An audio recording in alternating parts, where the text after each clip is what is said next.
Why did the most famous queen in history marry her own little brother? Everyone knows the legend of her beauty, but almost no one talks about the nightmare hiding in her DNA. You've probably seen the movies with Elizabeth Taylor or the paintings where she looks like a supermodel, but the reality of Cleopatra's biology is something much darker and, honestly, pretty disturbing.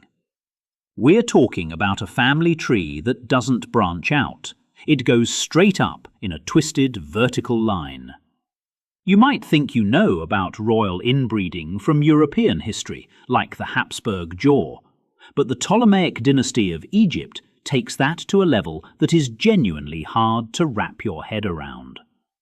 Imagine a family reunion where your husband is also your brother, your uncle is your stepfather, and your grandfather is also your great-uncle. That wasn't an exception for Cleopatra, that was the rule. And the consequences of centuries of this practice created a genetic time bomb that exploded right when she took the throne. To understand how we got to this point, you have to realize something that usually gets skipped over in history class. Cleopatra wasn't Egyptian. Not really. She was Greek. Her family descended from one of Alexander the Great's generals, a guy named Ptolemy. When he took over Egypt, he and his descendants decided they were too good to mix their blood with the locals. They wanted to keep the royal line pure. But when you refuse to marry anyone outside your immediate family for nearly 300 years, pure starts to mean something very different. It means broken. Think about the genetics here. You have a limited pool of DNA. Every time a brother marries a sister, the chance of genetic defects doubling up skyrockets. By the time we get to Cleopatra, she wasn't just a queen. She was the survivor of a biological experiment gone wrong. Her father, Ptolemy XII, was likely the product of an uncle-niece relationship. And her mother? There is a very strong chance her mother was her father's own sister. That means Cleopatra had fewer great-grandparents than you have fingers on one hand. And we haven't even touched on the physical results of this yet. You picture her as this stunning seductress, right? Well, the coins minted during her reign tell a different story. They show a woman with a hooked nose, a protruding chin, and deep-set eyes. These weren't just artistic choices, they were family traits. Her ancestor, Ptolemy VIII, was literally nicknamed Physcon, which translates to potbelly or sausage. He was described as being so obese he couldn't walk without help, with a face that was bloated and deformed. This is the gene pool Cleopatra was swimming in. But the physical deformities were nothing compared to the madness. This is where the story gets bloody. The inbreeding didn't just mess up their chins, it seemed to rewire their brains for violence. The history of her family reads like a horror movie script. That same ancestor, Ptolemy Potbelly, he married his sister, then decided he liked her daughter, his own niece, better. So he married her too.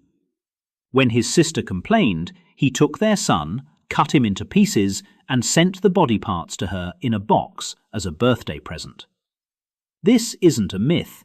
This is the bloodline Cleopatra came from. So when you look at Cleopatra's life, you have to stop seeing it as a romance and start seeing it as a desperate survival game.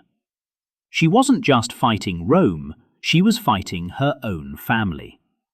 Her father, the flute player, was a mess of a king who had to bribe the Romans to keep his throne. When he was kicked out of Egypt, his eldest daughter, Cleopatra's big sister Berenice, took the throne. She didn't mourn him, she celebrated. And do you know what happened when Daddy came back? He had Berenice's head chopped off.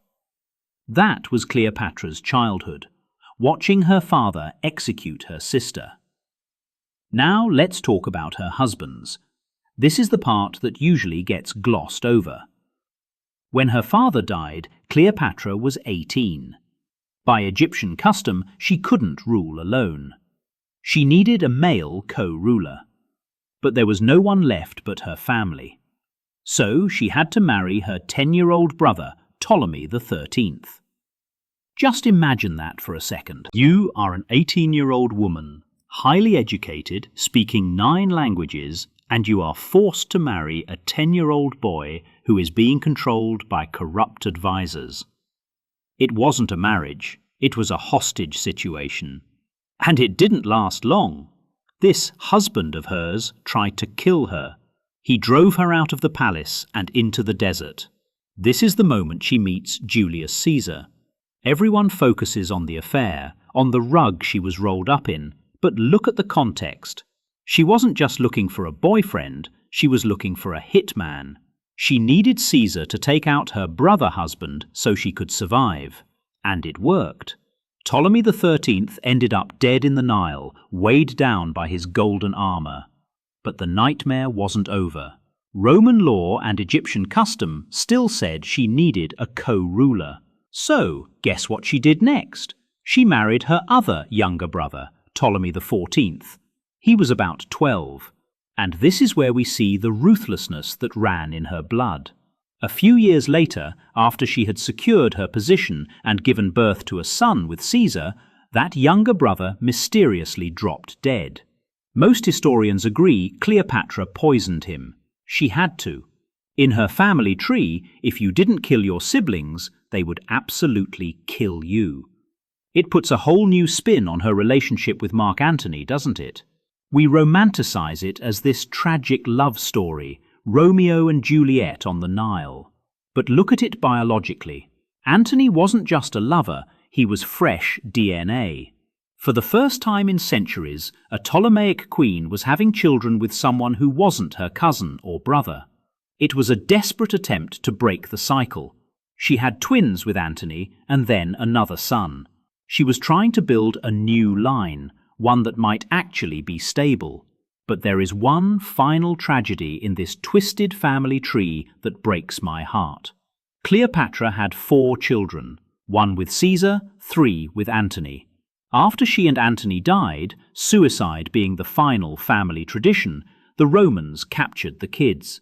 Caesarion, her son with Caesar, was lured back to Alexandria with promises of safety.